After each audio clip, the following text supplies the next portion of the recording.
ये तीन वो मुहर्रिक हैं जो नेचर और नर्चर के मुहर्रिकीन हैं, अवामिल हैं।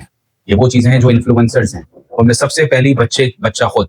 और बच्चे के अंदर हमें क्या देखना है? एज टीचर हमारी जिम्मेदारी है कि उसकी नेचर को नर्चर करने के लिए उसकी इनबॉर्न क्वालिटी, इनबॉर्न गुडनेस को तलाश करके उसको एक्नॉलेज करना। कोई सुनता अच्छा है, कोई बोलता अच्छा है, कोई सोचता अच्छा है, कोई लिखता अच्छा है, खुदादाद सलाहितें हैं कि उसकी क्यूरियोसिटी बहुत अच्छी है, तो वो तलाश करना हमारा काम है। और उस बच्चे को उस गुडनेस की वजह से आप एक्नॉलेज करो। दूसरी चीज़, माहौल के असर को हम ऐसा ना समझें कहीं कि माहौल का कोई असर नहीं। और जब हम माहौल की बात करें तो माहौल सिर्फ स्कूल का माहौल नहीं है, सिर्फ क्लासरूम का माहौल नहीं है। स्कूल के माहौल में कुछ ऐसे ब्लाइंड स्पॉट्स हैं जहां से बच्चा गलत इन्फ्लुएंस लेकर रोजाना घर को जा रहा है, और वो 15-15 मिनट का इनटेक होगा, वो 5-5 मिनट का होगा, वो सिर्फ इतने अरसे का इन्फ्लुएंस है जिसमें बच्चा वैन का इंतजार कर रहा है। वो ब्लाइंड स्पॉट है। आपने सोचा है कि यहाँ पे कोई फर्क नहीं पड़ता, 5 मिनट की तो बात है, वो रक्षा आने वाला है, और वो वहां बैठकर किसी की बातें सुन रहा है जिससे वो सीख रहा है, और वो गलत इन्फ्लुएंस है।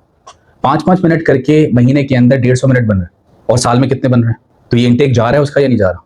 स्कूल का माहौल सिर्फ इंपॉर्टेंट नहीं है, बल्कि घर का, उसकी कम्युनिटी का, हर कम्युनिटी का अपना एक बैकग्राउंड है और उसका अपना एक असर है। जो कम्युनिटी के असरात हैं, उम्मी तौर पर हमारी क्लासरूम इतनी डाइवर्स नहीं होती, लेकिन फिर भी डाइवर्स होती है। एक स्कूल का मॉडल होता है जिसमें आप एडमिशंस ले रहे होते हैं और बस ये देख लेते हैं कि अच्छा बस हो जाएगा। बाज़ जगह पर बहुत फिल्टर लगाते हैं, लेकिन हमारे यहाँ क्लासरूम के अंदर 20 बच्चे बैठे हुए हैं तो 20 खानदानों के बच्चे हैं। हर बच्चा अपने खानदान का एक असर अपने साथ कैरी करता है, गैर महसूस तरीके से। यस और नो?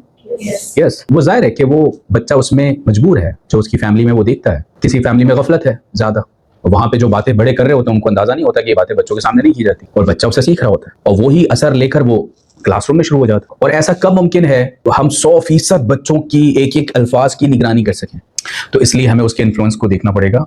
तीसरी चीज, जो टीचर का किरदार है, providing moral direction, structure and targeted support, वो बहुत इंपॉर्टेंट है। आपके पास मेडिकल एड बॉक्स है, मेडिकल एड बॉक्स में मुख्तलिफ दवाएं हैं। आपकी क्लासरूम का एक बच्चा भागते हुए गिर गया, आपने जब अपना मेडिकल एड बॉक्स खोला तो उसके अंदर मुख्तलिफ ऑप्शंस थे। तो स्पेसिफिक सपोर्ट क्या देनी है, ये आपको पता होगा कि उस बच्चे को किस चीज की जरूरत है। खून के ऊपर मरहम लगाने से कोई काम होगा नहीं, अभी कॉटन चाहिए कि ब्लीडिंग रोकनी है। तो ये जो आप यहाँ पे यानी अपना एक कॉमन सेंस इस्तेमाल करते हैं, ऐसे ही बच्चे को academic support, emotional support, moral support, intellectual support जरूरत होती है स्पेसिफिक एड प्रोवाइड करने की। उम्मी तौर पर हम क्या करते हैं, जहां पे हमें स्पेसिफिक सपोर्ट देनी होती है वहां हम जेनेरिक हो जाते हैं। मैं किसी डॉक्टर के पास जाऊं, मैं कहूं कि मुझे मेदे में दर्द हो रहा है, और डॉक्टर मुझसे कहे कि मुआशरे में लाल मिर्च नहीं होनी चाहिए, उसके इस कॉमेंट से मेरे मेदे का दर्द ठीक होगा? ठीक है, एक जेनेरिक प्रॉब्लम है कि लोग मिर्चें इस्तेमाल करते हैं जिसकी वजह से ये सब कुछ हो रहा है, लेकिन इस कमेंट से मेरा मसला तो हल नहीं होगा। मुझे क्या चाहिए? जेनेरिक सॉल्यूशन चाहिए या स्पेसिफिक सॉल्यूशन चाहिए? हाँ, तो डोंट बी जेनेरिक जब बच्चे को स्पेसिफिक सपोर्ट की जरूरत पड़े।